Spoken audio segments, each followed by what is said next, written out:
Good morning everyone. My name is Aradhya Khandelwal. I study in class 4B. Today we are going to talk about waste segregation.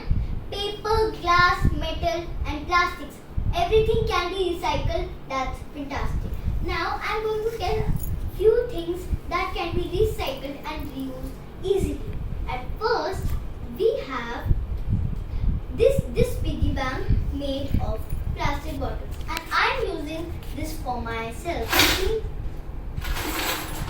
Next, I have made this pencil stand of cardboard and I have decorated it with stickers and glitter.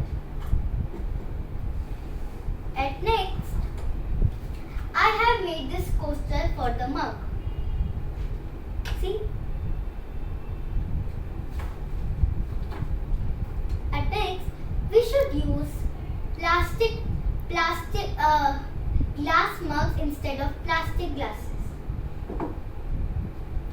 We should use paper straws instead of plastic straws. We should use these paper mats and these newspaper mats instead of plastic ones.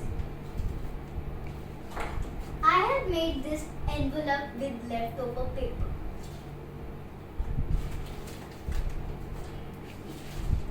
We should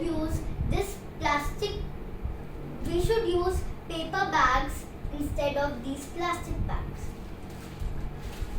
And that's how we will save our environment. Thank you.